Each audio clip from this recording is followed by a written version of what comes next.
Assalamualaikum warahmatullahi ta'ala wabarakatuh. Bismillah, walhamdulillah, wa syukru ala jami ni'amillah, wa asyhadu an la ilaha illallah wahdahu la syarikalah, wa asyhadu anna sayyidana wa nabiyyana Muhammadan abduhu wa rasuluhu fala nabiyya ba'dah. Allahumma salli ala sayyidina Muhammadin abdika wa nabiyika wa rasulikan nabil ummi wa ala alihi wa sahbihi ajma'in wa ala alihi wa sahbihi wa man tabi'ahum ila yaumil qiyamah wa la hawla wa la quwata illa billahil alil azim. Amma ba'du. Hadratul mukarramin akhina fillah minal mustami'in wal mustami'at wal muslimin wal muslimat, saudara al-fakir dimanapun berada, alhamdulillah wa syukru ala jami ni'amillah. Kita bertemu kembali pada video kali ini, yang mana insya Allah kita meneruskan kajian kita yang pada video sebelumnya kita telah membahas hal-hal apa saja yang disunnahkan di dalam wudhu yang 10, dan kita sudah membahas 4 hal. Bisa dicek kembali di dalam video yang sebelumnya. Kita lanjutkan kepada hal yang kelima. Apa itu yang kelima di dalam wudhu yang disunnahkan? Setelah kita beristinsyak dan beristinsar, lalu yang disunnahkan di dalam wudhu yang nomor kelima yaitu membasuh atau mengusap seluruh kepala, tidak hanya sebagian. Kalau yang fardunya hanya sebagian, maka yang disunnahkan, kalau yang disunnahkan itu semuanya. Jadi kalau yang disunnahkan itu semuanya, kalau yang difardukan itu hanya sebagian saja, walaupun hanya meneteskan air kepada kepala, asalkan air tersebut kena kepada kulit kepala, maka itu sah di dalam wudhu. Namun di dalam ilmu fikih ada yang disebutkan dengan sah, ada yang disebutkan dengan bagus. Sah tidak tentu bagus, tapi apabila bagus maka itu sah. Kalau kita membasuh atau mengusap sebagian kepala itu sah, tapi tidak bagus. Yang bagusnya yaitu mengusap seluruh kepalanya. Dengan cara ibu jari kita tempelkan seperti ini, lalu kita rapatkan jari-jari tangan, lalu kita usapkan ke belakang dan kita kembalikan ke depan. Itu yang disunnahkan dan itu yang diafdolkan di dalam mengusap kepala di dalam wudhu. Jadi yang sunnahnya seluruh kepalanya, yang fardunya hanya sebagian, walaupun satu tetes pun tidak apa-apa, itu sah. Tapi kalau pengen bagus, kita ambil dengan sunnahnya. Lalu nomor keenam yang disunnahkan di dalam wudhu, nomor keenam yaitu membasuh kedua telinga, baik keluarnya atau dalamnya, baik zahiriyahnya maupun batiniyahnya. Kalau zahiriyahnya, kalau luarnya, membasuhnya dengan ibu jari, tapi kalau dalamnya membasuh dengan telunjuk tangan.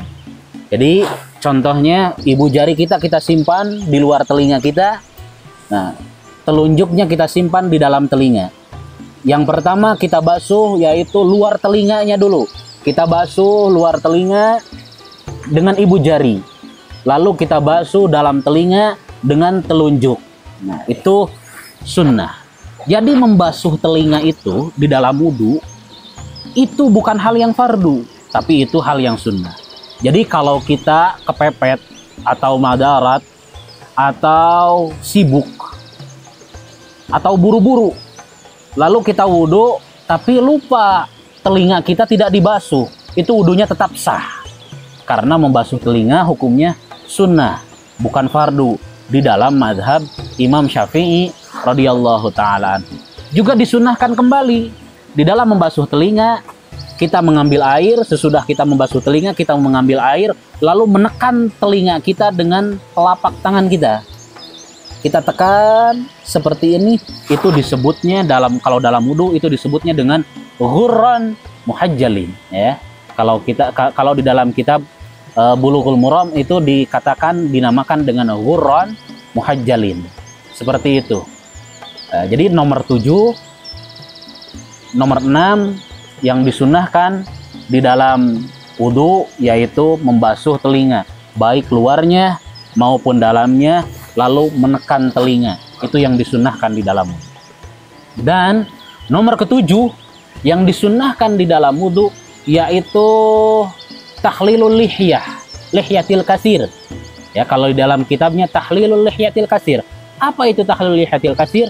Yaitu menyuai-nyuai, ya, membasuh atau mengusap daripada kalau kita punya janggut yang tebal, ya. Kalau kita punya janggut yang tebal, itu ditahlil atau disuai-suai, ya. Seperti ini. Nah, jadi dari bawah ke atas, kalau kita janggutnya tebal, nah seperti ini. Nah, itu sunnah. Kalau tidak dilakukan, tidak apa-apa, karena itu tidak fardu. Itu hanyalah sunnah, ya. Hanya saja kita tidak mendapatkan pahala sunnah. Jadi wudhunya hanya sah, tapi tidak bagus, ya. Kalau pengen bagus, yaitu namanya tahlil, ya, atau menyuai-nyuai. Kalau kita mempunyai janggut yang sangat tebal, seperti ini, dari bawah ke atas, seperti ini. Itu sunnah di dalam wudhu yang nomor ketujuh. Lalu apa sunnah di dalam wudhu yang nomor ke-8? Sunnah di dalam wudhu yang nomor ke-8 yaitu membasuh daripada jari-jari kita, daripada selangkangan jari-jari kita. Nah, ini selangkangannya kita basuh. Setelah kita membasuh tangan, nah ini sunnah dibasuh. Atau kita sedang membasuh tangan, contoh, kita membasuh tangan seperti ini, dari atas ke bawah, lalu basuh. Nah, ini sunnah namanya, ya, di sela-sela itu daripada selangkangan jarinya. Nah, dibasuh, ini dibasuh. Yang kiri pun sama. Setelah kita membasuh kedua telapak tangan sebelum berwudu, kita basuh dan kita kembali ini dibasuh kembali. Apakah selangkangan jari-jari tangan maupun selangkangan jari-jari kaki itu sunnah dibersihkan? Kalau jari-jari kaki itu dengan satu jari saja, yaitu dengan jari kelingking. Dibasuh dengan jari kelingking, apakah dari atas ke bawah atau dari bawah ke atas. Itu sunnah. Sunnah daripada min sunanil wudu. Sunnah daripada sunnah yang dilakukan, hal-hal yang disunnahkan di dalam berwudu, ya. Lalu nomor ke-9 yang disunnahkan di dalam wudu yaitu mengutamakan, mengawali dengan bagian tubuh yang sebelah kanan dan mengakhiri dengan bagian tubuh yang sebelah kiri. Kalau kita membasuh tangan, yang kanan dulu, jangan yang kiri dulu. Kalau kita membasuh kaki, yang kanan dulu, jangan yang kiri dulu. Kalau kita membasuh telinga, yang kanan dulu, jangan yang kiri dulu. Kita membasuh wajah, pokoknya yang disunnahkan di dalam wudhu yaitu harus diterlebih dahulukan anggota badan yang sebelah kanan, lalu diakhiri dengan anggota badan yang sebelah kiri. Itu adalah sunnah, ya. Itu sunnah. Bahkan di dalam apapun, hal apapun, pekerjaan apapun, awalilah dengan hal yang kanan dan akhiri dengan hal yang kiri. Kita makan dengan tangan kanan, kita membersihkan daripada hadas dengan tangan yang kiri, ya.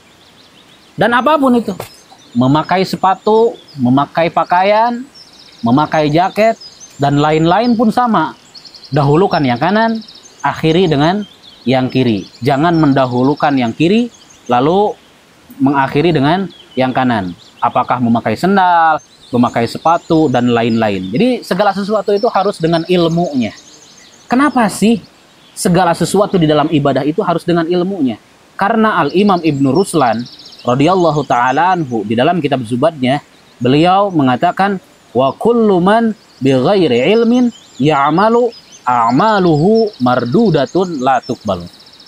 Bahwa setiap amal ibadah, setiap pekerjaan kita yang tidak dipakai, yang tidak dibarengi yang tidak disetarakan dengan ilmunya, maka amal tersebut akan ditolak dan tidak akan diterima oleh Allah Ta'ala.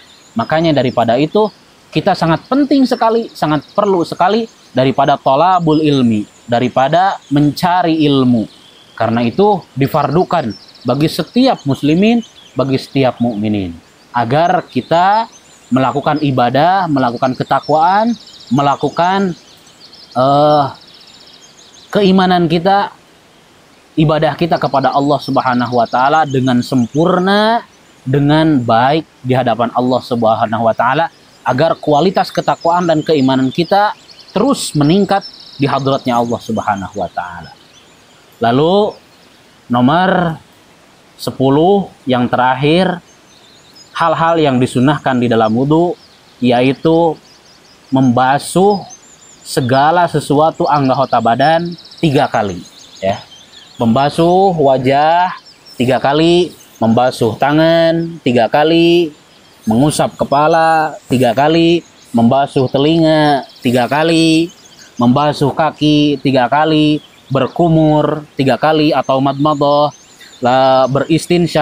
beristinsar atau membasuh hidung 3 kali, lalu membasuh kedua telapak tangan 3 kali. Semuanya dilakukan 3 kali.